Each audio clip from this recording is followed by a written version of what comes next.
Change is hard in the beginning, and we've experienced that.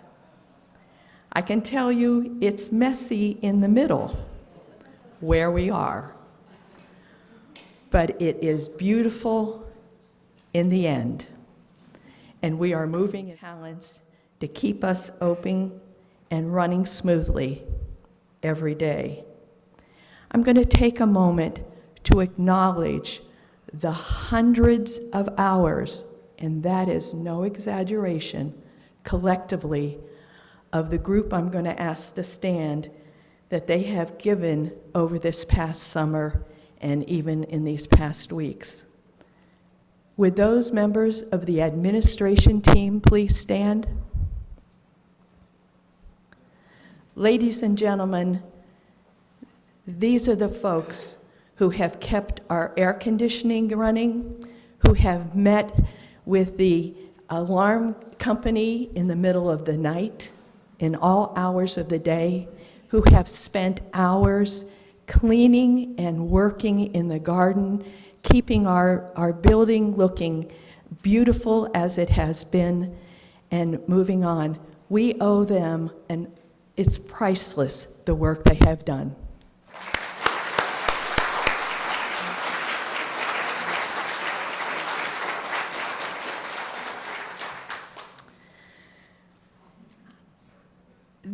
We were going to be calling on many of you in the future because we need everyone's time, talents, and resources to keep us where we are. While we are a congregational church, as a congregation, we do not collectively vote on every issue. The wise founders of this church declared, and I'm going to read from our Constitution and bylaws. Within the United Church of Christ at the Villages, the various expressions of the church relate to each other in a covenantal manner. Each expression of the church, and that means each ministry and every offering that happens, has responsibilities and rights in relation to the others, to the end that the whole church will seek God's will and be faithful to God's mission. Decisions are made in consultation and collaboration among the various parts of the structure.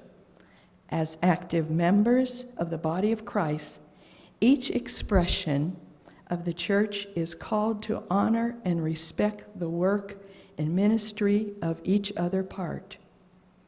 Each expression of the church listens, hears, and carefully considers the advice, counsel, and request of others. In this covenant, the very expressions of the United Church of Christ at the Villages seek to walk together in all God's way. Our Constitution and bylaws indicate that the congregation only votes in 3 times. We vote for a pastor, we vote for the election of the members of the governing board, and changes to the Constitution and bylaws. Within our Constitution and bylaws, the governing board is the voting body within the United Church of Christ at the Villages, which is composed of all officers, chairs of ministry teams, elected by the congregation. I would like to introduce to you, as a reminder, since it's been a while that we've been together, your governing board. Your governing board is made up of the moderator, the vice moderator, the secretary, and chairs of the 4 ministry teams. I will introduce them now. Please stand. Vice Moderator, Charlotte Davis. Secretary, Joe Pasilico. Chair of the Diaconate, Alex Mariano and Joanne Lefebvre. Chair of Missions, Sandy Lynch. Chair of that glorious administration team, Sherry Harold. Chairs of the Finance and Stewardship, Jack Chandler and Donna Herbert. And I have been your moderator, Billy Navajowski. Could I have the next slide, please?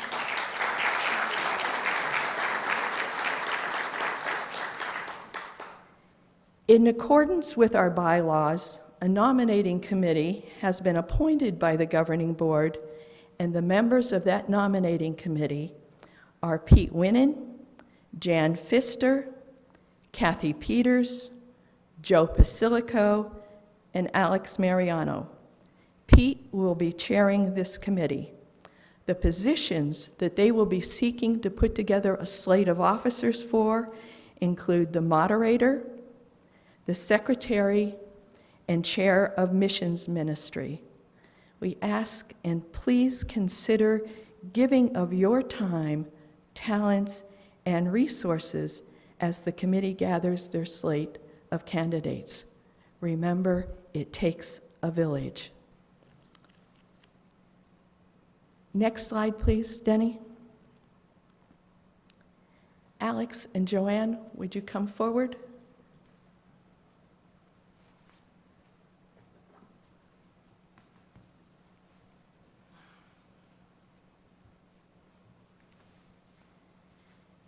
In the bylaws, it is the responsibility of the diaconate ministry team to really work on the music ministry of this church. And now the vision has been completed, and they are going to share that with you all and move forward.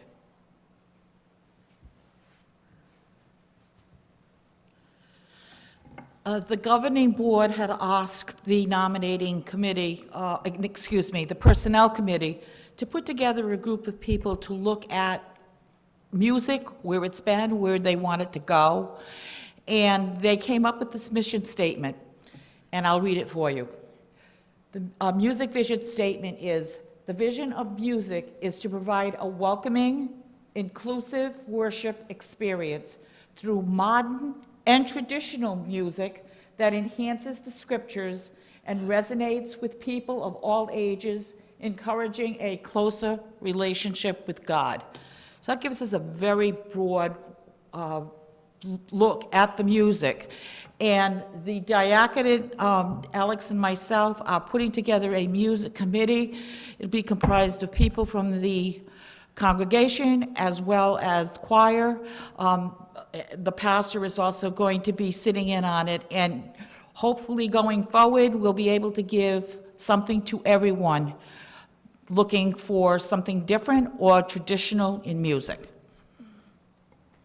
Nice job. Thank you. Jack, you want to share the health of our finances and stewardship, please?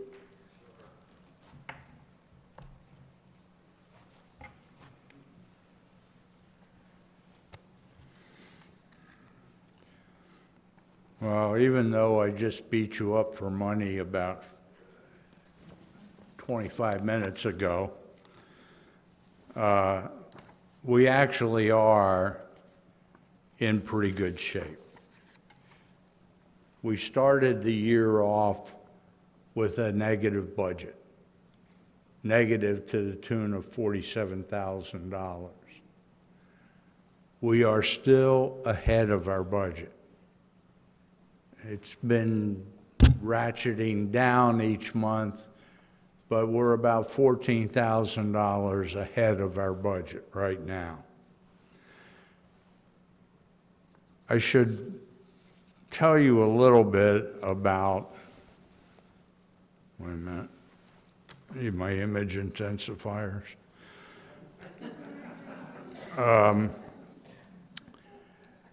Our total revenue comes from a variety of places, and not all of it is just pledges. We get well, we budget 231,000 from pledges. And we budget 25,000 from regular giving. We also budget $2,000 from plate cash. So that's what you've been dropping in the hallway. So we are at 83% on pledges and on regular giving, and we're 136% of plate cash.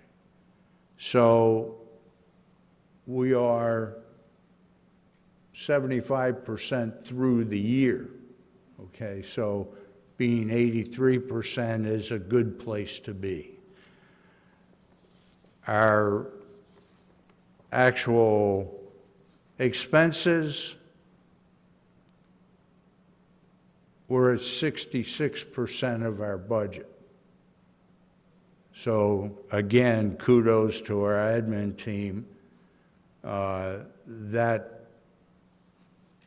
keeps things very healthy for us.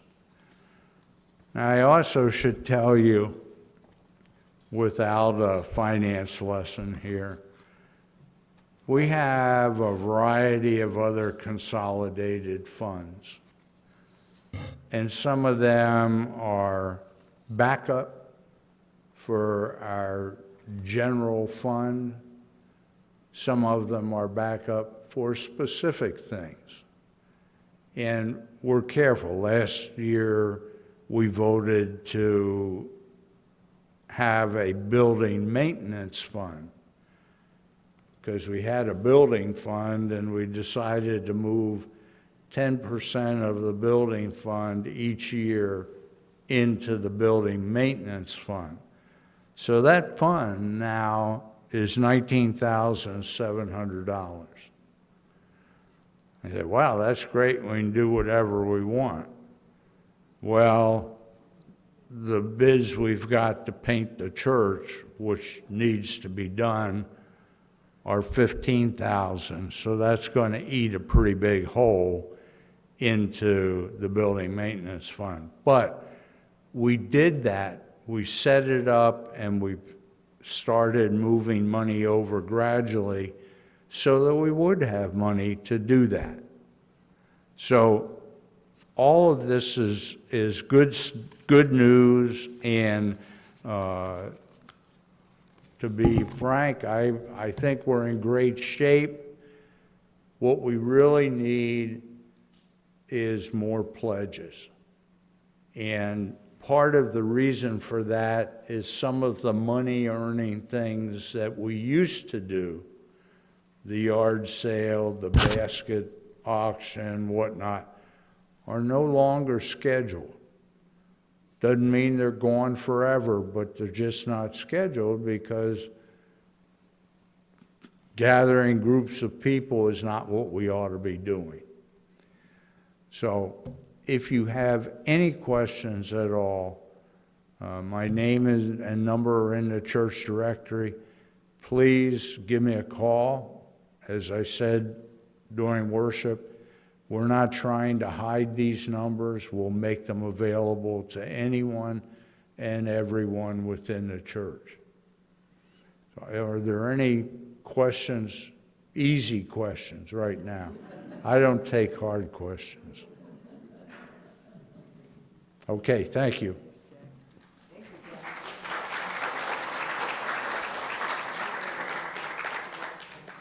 We are so blessed, and let me tell you, our finance and stewardship team has done a phenomenal job of keeping, not only just keeping track, but magically making things grow. So we certainly have been blessed.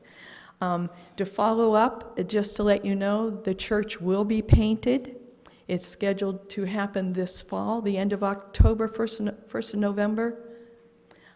So you'll be seeing things happening outside. I also wanted you to know that our delegates to the Florida Conference, which is meeting this coming week, starts Wednesday night, if you've been following our newsletter, and our delegates will be voting I'm not even sure what those notions are, but our two delegates are Charlotte Davis and Rachel Beam.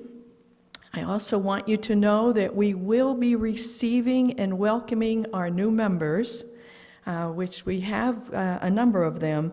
We have earmarked possibly the end of October or certainly early November that we will be welcoming them and receiving them in our services. So be alerted. The information will be in the certainly in the newsletter going out probably in November, the November newsletter, since Penny is on vacation this next week, but we'll get that information out to everyone. Lastly, I also want to share with you all, we do have some current needs of your time, talents, in addition to the resources. We need some office angels. Those are folks who are willing to answer the phone or have the phone transferred to their home number. You don't have to come into the church. And if you're available and be willing to give some time for whenever Penny is gone or we need to have some additional coverage, please see Sherry. Shepherds are also needed with new members coming in, and some of the shepherds who have moved back north. We could use some folks that are interested in just a caring, being a friend and a good neighbor to the members of the church family. If you're interested in becoming and learning more about being a shepherd, please see Joe Pasilico. I know Denny and Anna have been giving a tremendous amount of time and energy to setting up our AV as well as with our YouTube and Facebook connections, but he could use some additional help. So if you're interested in learning how to work some of the machines, and I'm told that with some practice, and we all know the importance of practicing, please see Denny, and he will set some time up for that, and we could use some folks there. And lastly, our missions ministry could use some folks who are interested and passionate about social justice issues and moving some mission issues forward in our congregation. And if you're interested in learning more about missions or giving some of your time, please see Sandy Lynch. Those are all my announcements in sharing. Does anybody have any questions or concerns? Oh, Pastor Joe. This absolutely has nothing to do with the meeting. But we didn't put a birthday announcement on the screen, so we want to say happy birthday to Chris Janice. Happy birthday, Chris. And I know you've been growing younger with all the weed pulling, so thank you. If there are no other questions and concerns, two things that came to mind just quickly were there's some question about whether or not we're going to be offering the sale of the poinsettias that we use for decorating. That will be discussed in the diaconate meeting, but we have an opportunity to work in collaboration with the Rotary Club. So that's something that's going to be decided this next week. So keep a lookout both in the church bulletin and the newsletter that comes out if you're going to be interested in purchasing a poinsettia, both for helping the decorate and that you can take home at the end. And the other question that came up was whether or not we're going to have a garage sale. And I, like a number of you who have asked, have a bunch of stuff in my garage that needs to go. That also is going to be discussed in missions coming up, and we can all hope and pray that as the positivity rate continues to decline, and you all have done a fabulous job. We just came back from Ohio, and you all went from nearly 20% that we're now down to 8.3%. in Sumter County, and Lake County is 7.9. If we can get it down to the 5%, we will be restarting our fellowship, because those are the guidelines that we said, and hopefully we all can see each other's nose and mouths together. Many of us will have to start to put makeup back on, but we'll live with that, I trust. So those are things that are coming. I will now entertain a motion to officially adjourn. Do I have a second?